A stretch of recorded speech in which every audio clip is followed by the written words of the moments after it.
Hey everyone, welcome to TechBase. In today's video, I'm gonna show you how to create Evernote account. So let's get started. Begin by launching your Evernote application.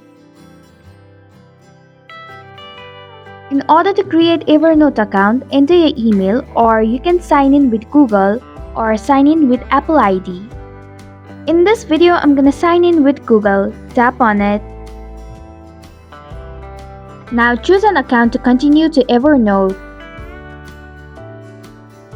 Now pick any one of the options that describe your uses.